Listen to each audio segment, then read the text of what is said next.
titre en République démocratique du Congo, la CENI, la Commission électorale nationale indépendante, continue de lever le voile sur le résultat de l'élection présidentielle du 28 novembre dernier. La CENI a commencé hier à dévoiler les premiers chiffres et selon ses premières estimations, le président sortant Joseph Kabila et l'opposant historique Étienne Tshisekedi seraient en tête devant les autres candidats. Les précisions de Cyril Ben-Simon. Les résultats annoncés aujourd'hui par la CENI portent sur le tiers des bureaux de vote du pays et sur un peu moins de 7 millions d'électeurs.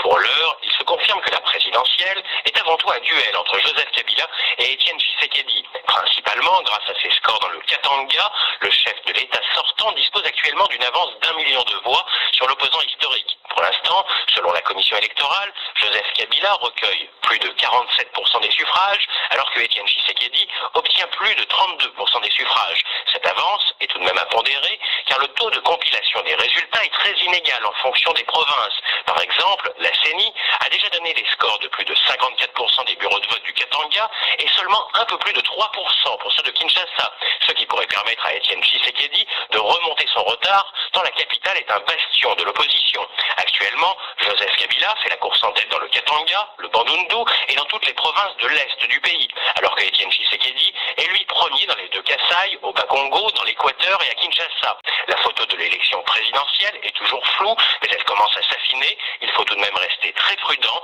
et éviter de tirer des conclusions définitives sur les résultats qui doivent être annoncés le 6 décembre par le pasteur Ngoy Mulunda. Cyril Ben-Simon, Kinshasa, RFI.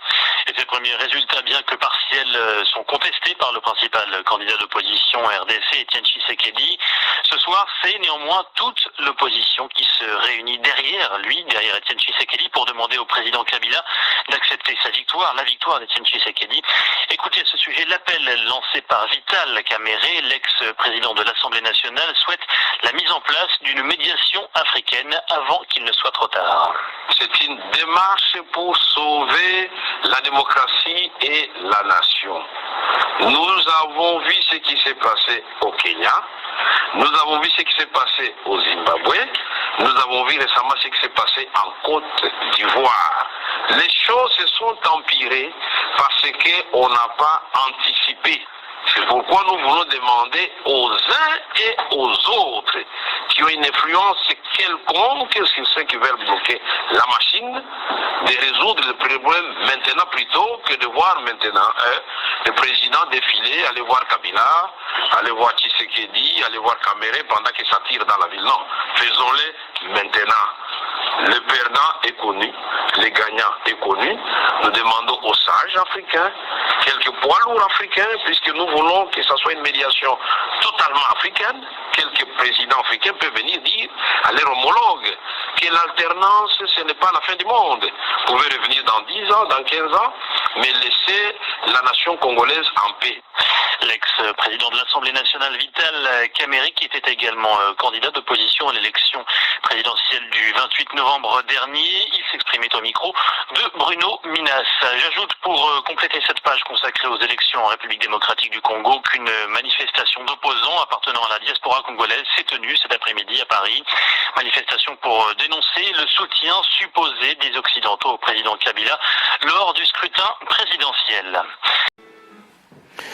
Nous mettons aussi, nous, peuple congolais, Maria Arena, le Parti socialiste, tous ces politiciens francophones qui soutiennent Kabila, le dictateur, le sanguinaire, nous les mettons en garde. Nous les mettons en garde contre un vote sanction aux élections de 2012 de toute la diaspora congolaise. Et nous leur demandons de revenir sur leurs pas, de revenir sur leurs décisions. Ils ont déjà les résultats des votes. Ils connaissent le gagnant de ces résultats des votes, c'est M. Étienne Tshisekedi Wamulumba. Nous leur demandons de commencer et d'ouvrir déjà des négociations avec M. Étienne Tshisekedi Wamulumba pour assurer leurs intérêts au Congo. Sinon, le peuple congolais les jugera pour avoir continué à essayer d'asservir le peuple congolais et de le garder, de le maintenir dans l'esclavagisme des temps modernes dans laquelle ils sont en train de souffrir, de mourir par milliers, sans qu'aucun de ces politiciens francophones, et je dis bien, je répète, francophones et belges n'interviennent ou ne dénoncent.